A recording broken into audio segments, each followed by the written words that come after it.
Ako nga po ay dati po akong leader sa tribun Mangyang Alangan na Sanama. Nung panahon ko, alos hindi pa aware yung bagang mulat, yung mga matatanda namin tungkol sa usapin sa amin, lalo na sa kapaligiran, sa usapin panlupa, sa legal. Kung anong nandiyan sa amin, mayaman naman ang aming ancestor domain. Kaya lang may mga problema ang panloob. May mga tao pa rin hindi katutubo na talagang nakiklaim din ng hindi kanila nakareserve para sa mga mangyan na ngayon ay nakakaupahanan ng hindi katutubo, mga ibang dayuhan ba. Kami naman hindi talaga madaas. Ayun lang ang talagang pinakasit namin na ayaw namin madaas. Ang pangarap namin, may mga tumutulong pa sa amin. Pangunahing usapin talaga sa ancestral domain. Kasi panahon pa ng mga magulang namin, pangarap na talaga magkaroon ng sariling tunay na pag-aari ng lupa. Dati, hindi nila binigyan ng pansin or hindi nila binigyan ng halaga kung ano yung boundaries ng lupa nila. Basta alam nila, ayan, malawak ang aming lupa. But in reality, hindi nila alam kung ano ba ang measurement, ano ba ang land area niya.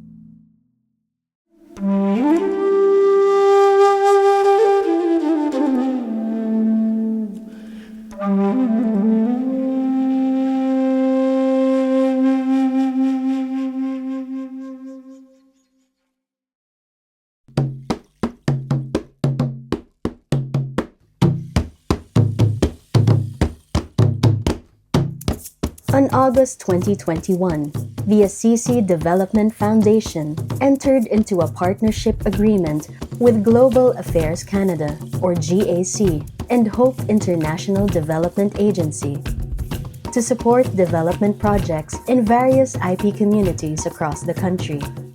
The initiative was aptly called Land and Livelihoods Project, accompanying the indigenous peoples in the Philippines. 11 municipalities and cities were chosen. Here are some of their stories, voices that are testament to the hope that shines from within, brought about by the project. The Land and Livelihoods Project was conceptualized during the pandemic. During that time, we had the opportunity to discuss with our longtime partner, the Hope International Development Agency, how we can further help or accompany the indigenous peoples. Because that's the program where we jointly work together for many, many years already. And they have realized that there's so much to be done in this sector of society. And so the concept of Land and Livelihoods Project was developed as a response to the various challenges and opportunities that the IPs are facing as of the moment. Yung mga katutubo po talaga, yung hanap buhay po nila ay nakaugat talaga doon sa kalikasan, no? Sa lupa. Ngayon, pagdating dito sa tinatawag natin na climate change, so sila talaga yung pinakaunang naapektuhan. Noon kasi, pag sabihin natin na ganitong panahon, tag-ulan, pero nung pagdating ng climate change, yung tag-ulan naging tag-init na, tapos yung tag-init naging tag-ulan, hindi na alam anong gagawin. Dito rin sa pagbabago ng ekonomiya, pagmahal ng bilihin ng langis, nagmamahal din yung mga bilihin, kagaya ng bigas at saka iba pang mga bilihin. Naapektuhan din po yung unang-una yung mga katutubo po. Kaya doon po talaga nag-focus yung LNL na programa. The Land and Livelihoods Project has 3 pillars. First, enhancing the self-governance of indigenous lands by IPs, in which women have a greater participation. Second, enhancing the productivity and resilience of indigenous lands through sustainable and resilient agriculture. And the last pillar, enhancing the viability of land-based economic enterprises led by indigenous women. Yung binibigyan talaga ng importansya, yung kakayahan ng mga kababaihan na kaya nila, na hindi lang sila sa bahay lang, kundi kaya nila maging leader, kaya nila maging isang ina, at kaya nila maging isang farmer na tumutulong sa kanilang asawa, at kaya nila mamuno sa kanilang komunidad. Yung si Father Joey ng Matamis, siya yung nag-under sa Sityonan at barangay kagawad ako doon at Committee on Agriculture. So kinausap niya ako na may project ang Assisi. Sinabihan niya ako na gumawa tayo ng listing ng mga tao na para makasali sa program. Gumawa din ako ng master list, 57 kami lahat doon sa Sityonan. Unang-una, nagkaroon kami ng orientation tungkol sa project. natuwa kami, nais din namin sumali kasi alam namin pangkabuhayan yun. Tapos na yung orientation namin, yung profiling, yun, nagbigay na sila ng mga vegetable seeds, yung mga farm tools, yung mga fruit trees, yung mga coconut na mga similya. Ang isang mahalagang component ng program ay yung organizing component. Sabi nga po natin sa organizing, you should live with the community, experience with the community, kung ano yung talagang mga nararanasan nila yon. Kaya ang ginawa po namin, talagang nag-assign po kami ng tao. They will sleep with the community, nararanasan nila kung paano ang tagbaha, kung gaano kalayo yung kanilang nilalakad. Kasi po, nasa Parplang nasa Parplang barangay siya.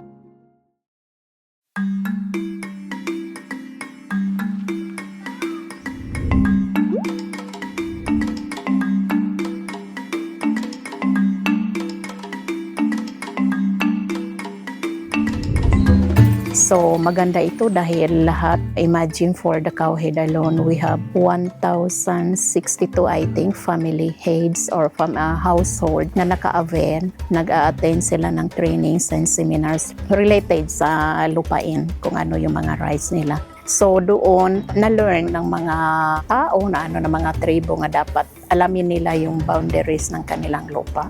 Yung nagfa-follow na sila kung ano yung sa government side na yung magbayad ng taxes, assessment, parang yun ang katibayan ng sa kanila yung lupa. Unlike before, nag-base sila nga ilang puno ng lubi ang itatanim nila, yun ang sa kanila. Siniseminar kami ng kung paano namin alagaan yung aming lupa at paano namin i-develop yung aming ancestral domain, paano namin alagaan yung kalikasan dahil itong mga materials galing sa bundok o kalikasan. Tinuturo nila kami at siniminar kung paano ito ipadaloy itong asosasyon. At nagsuportar naman sila, sinuportahan kami. Binigyan kami nila ng itong display center. Meron silang ginagawang training on IP rights na kung saan napapalalim doon yung kaalaman ng mga katutubong talaandig, kung ano yung rights nila sa kanilang lupaing ninuno. Meron tayong kailangan gawin na kung may papasok, meron tayong karapatan na tanungin sila anong ginagawa nyo dito. Dahil baka yung ginagawa, yung pumapasok ng mga investor ay nakakasira na pala sa aming pamayanan at naaapektuhan yung mga aming kultura at tradisyon.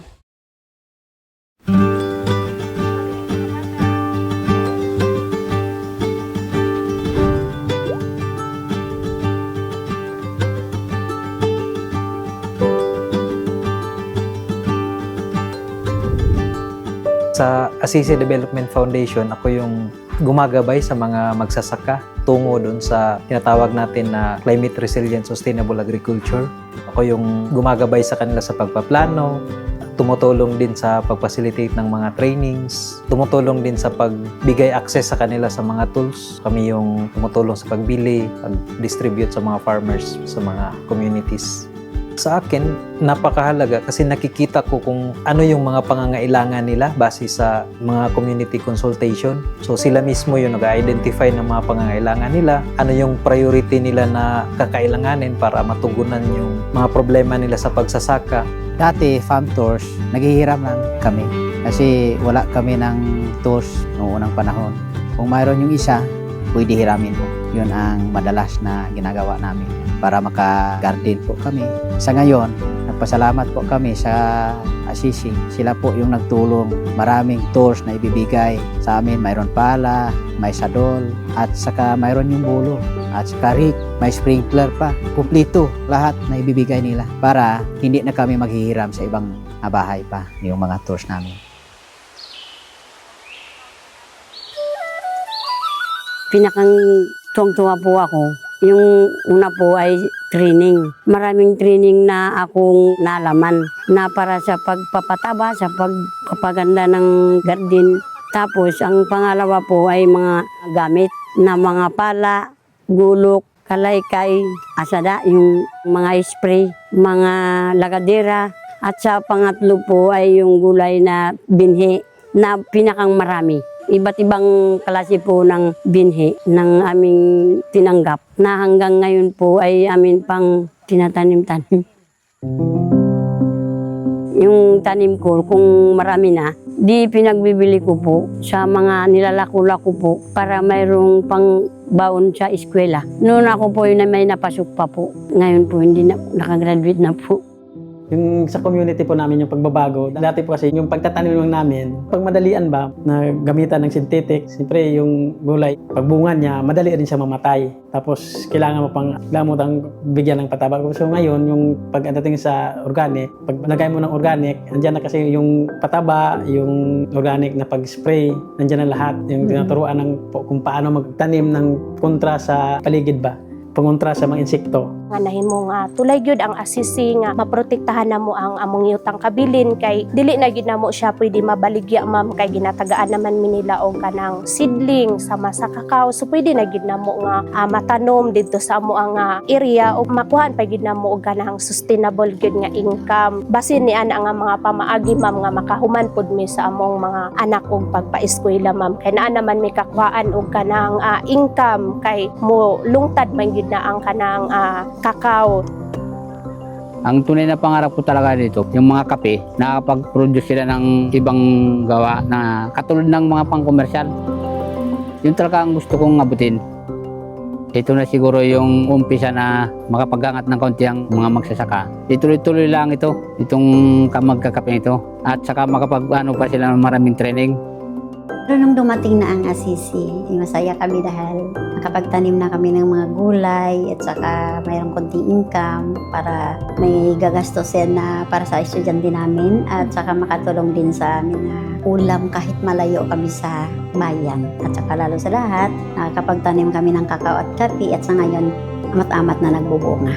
Sa totoo lang, parang malaglag yung mga luha ko dahil ayaw ko sana mamuno ng mga tao dahil ako ay isang mahirap. Asawa ko ay matandaan na at saka walang kinalalaman kung paano ang pamumuhay namin. May estudyante pa po ako pero dahil akong pinili ng mga tao, tinanggap ko na lang po ito. At saka hindi ko sana kaya na magsabay-sabay sa training dahil yung kaalaman ko sa eskwelahan ay nasa 4 na halintang lang po ako. Pero ako'y naging masaya dahil nadadagdagan yung kaalaman ko kung paano magtatanim at mag-aalaga at mag-manage ng pag-ano sa development sa lupa.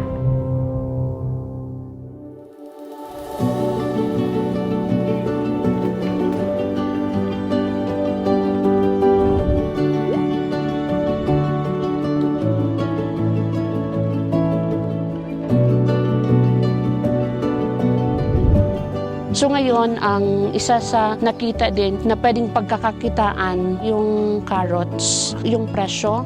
Nag-gamble yung mga magsasaka. Hindi namin alam kung kailan kami makakatsambat. Pero minsan, yung carrots ay tinatapon dahil sa presyo na napakababa. Kaya isa sa nakita ay magtanim talaga ng kape. Dahil yung kape ay long-term siya, tapos malaking kita din yun. Tapos si kooperatiba, pwede pa din yung sa kape, si kooperatiba yung bibili ng mga kape produkto ng beneficiaryo ng Land and Livelihood Project. Tapos si co-op ang magpo-produce, yung magbibinta ng powder. Tapos kasi mas mahal yon pag mapoproseso na yung kape. Kaya tinatawag na learning exchange, mag-sharing of ideas. Kung ano ba yung wala sa amin dito, siyempre i-apply din namin sa aming cooperative. Tapos yung wala sa kanila, pwede man namin i-share sa kanila. Tapos yung mga bagong disenyo, tapos kung paano mo ibibinta, masayang-masaya na kami kasi nakapunta kami sa mga ibang lugar para mag-sharing of ideas sa mga ICBS.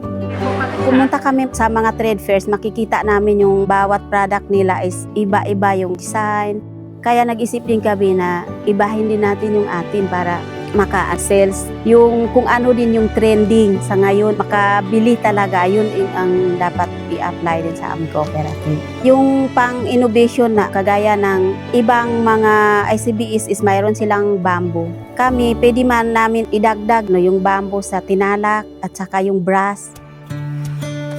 Sa Land and Livelihood, natulungan kami sa pamamagitan ng pagbibigay ng sustainable agriculture, yung mga seeds ng mga kakao, yung learning exchange na paano nila nilagaan yung mga tanim nila ng kakao, paano i-pruning, paano mag-grafting, at saka yung pagbalot din. ng kakao, yung mga bunga na nila kasi para hindi ma-injikan ng mga insekto. Itong kakao, dati kasi naghahanap ka na kung saan ka magpunta, palagi ka lang nagtatabas, araw-araw hinahanap mo yung pagkain mo. Ngayon, malaking tulong tong binigay sa amin sa Assisi. Inalagaan namin talaga yung mga puno ng kakao. Kaya yung mga anak ko, kinakayat ko talaga na magtanim tayo ng kakao.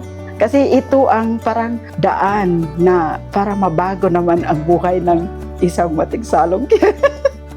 Marami pong tulong yung naibigay ng L&L sa amin. Kasi nagbigay sila ng financial na pira at nagbigay rin sila ng training kasi hindi namin alam kung paano maghawak ng pira o paano magpatakbo ng negosyo Kasi sa bukid lang kami, wala kaming kaalam-alam. Pero tulong ng L&L, nag-conduct sila ng training about sa cash flow, kung paano recording. Sa ngayon, nagbigay din sila ng stock room namin ng Abaca, yung Abaca Street. Yung pala bilang ikaw ay isang coordinator o isang namamahala ng isang programa, dapat marunong kang magsalita. Yung po talagang pinakamahalaga. Marunong kang manindigan kung ano yung kailangang gawin, yung dapat gagawin sa iyong mga membro. Dapat ay malawak din yung iyong pangunawa bilang ikaw ay isang leader. Marunong magmasid kung anong nangyayari sa iyong sinasakupan. There are also a lot of learnings that we need to recognize in implementing the Land and Livelihoods project. And one of which is the value of working together with the local government units and other stakeholders who are present on the ground. So the role of local partners is very, very important because they are the ones accompanying the indigenous communities in facing all the challenges that they are facing. And at the same time, in implementing the projects, the activities that are being planned for their communities. Another important learning that we have to recognize is the participation of women from the planning to the actual implementation and monitoring of the projects. We saw how these women are capable in complementing what the men in the community can do.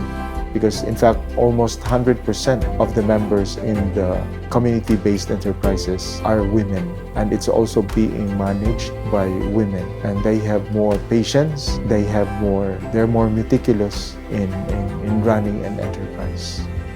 And it's also very important to note that the role of the youth is also very crucial because in the future, whatever activities being implemented in these communities will eventually be taken over by the future leaders. So we also provide that opportunity to young people to participate in the conceptualization, the planning, and the implementation of the life of the project.